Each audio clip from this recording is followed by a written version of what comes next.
talk Trump now. His visit to the Gulf continues. Day 3 is here in Abu Dhabi, the nation's capital. Going to get some perspective now from a man who is no stranger to a trade deal. Simon Penney is the CEO and senior partner at Incrementum. It's a company that helps businesses set up and operate across this region. Previously, he was the Consul General of the United Kingdom in Dubai and also Her Majesty's trade representative for the United Kingdom across the Middle East. Simon, good morning. How are you?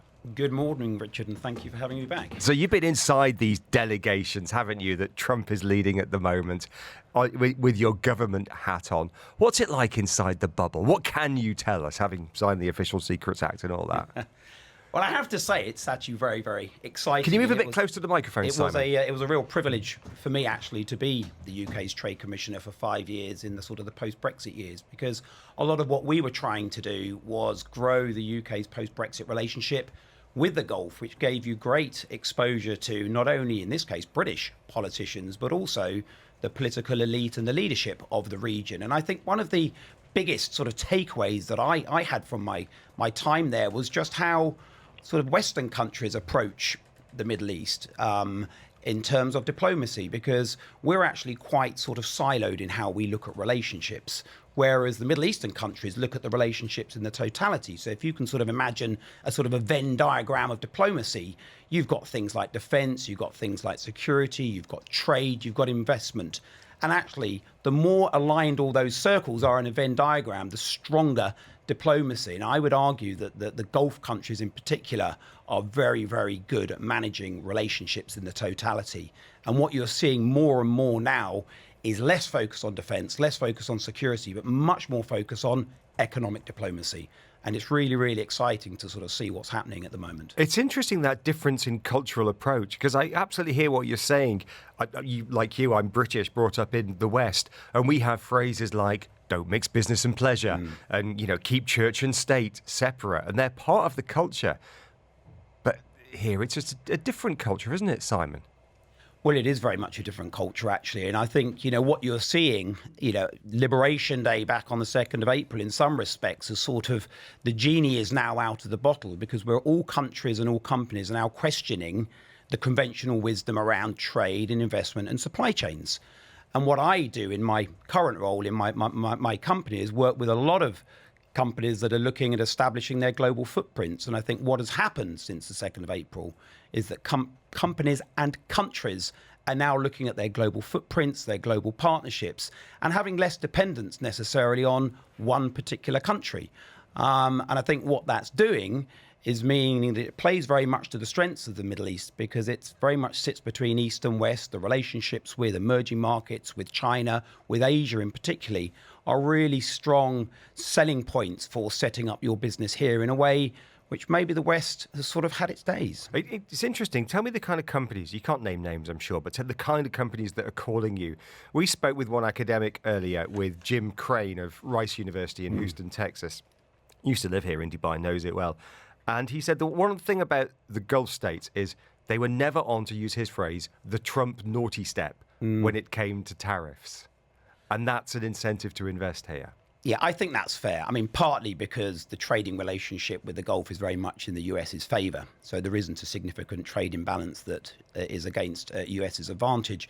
Tariffs in this part of the world are low by anyone's measure. 5% sort of maximum tariffs means that tariffs have never really been the barrier to doing business. In fact, as the UK's Trade Commissioner, we did a lot of research ahead of launching negotiations for a free trade agreement with the Gulf. And in fact, most of the focus and most of what we hear from businesses are actually around what we call non-tariff barriers rather than tariff barriers. So those are things like regulations, standards. And in fact, we identified from our consultation with business around 4,500 non-tariff barriers that are affecting British companies doing business in the Gulf. The other way around, it's less than 60 non-tariff barriers into the UK. So there's still a lot of work to be done here, not necessarily around tariffs, but actually around non-tariff barriers. And I think the UAE particularly is leading the charge here with its SEPA program, where you are addressing a number of these non-tariff barriers that are preventing business. Well, let's take a step back on that. And looking at what you spent 5 years Consul General here and trade representative. Before that, you were a banker did a lot of deals out here in the region, spent a lot of time here. Just culturally, having spent a lot of your career looking to boost trade, doing free trade deals, then you look at the SEPA deals that the UAE's been doing for the past 3 or 4 years, very, very successfully. And then suddenly you get this guy in the White House comes along and says, no, everything we know about free trade is wrong, and tariff is my favourite word in the dictionary. How do you process that, Simon? Well, I think you saw the reaction in the markets after 2nd of April, Liberation Day, where you saw markets react incredibly negatively. And I think that is in response, clearly, to the uncertainty, the genie that was released from the bottle by the US. But slowly, you're seeing that genie going back into the bottle in part. And I think you've seen over last weekend with the negotiations with China and the 90-day reprieve, you've seen markets now return to where they were pretty much pre-Liberation Day. But, and this is the big but, what I think it has caused and will cause countries and companies to do is to reevaluate where they do business, who they do it with. And I think what you're going to see as a result of this is more bilateral trading relationships. In fact, what you've seen in the US, President Trump has talked about it. We've got countries queuing up to do bilateral trade deals with the US. So in some respects, I think it's the sort of the shock that it was to the system is going to bring countries closer together in terms of forging deeper partnerships, deeper relationships that do impact things like non-tariff barriers as well as tariffs. So I do think you'll see tariffs ultimately settling at a lower level, and I think you'll see more focus on non-tariff barriers, which will reduce frictions to trade that sit outside of the pure tariff agenda. Last question, 10 seconds. So does that mean that liberal free trade, economist reading guys like me, who've always thought free trade was brilliant, can declare victory?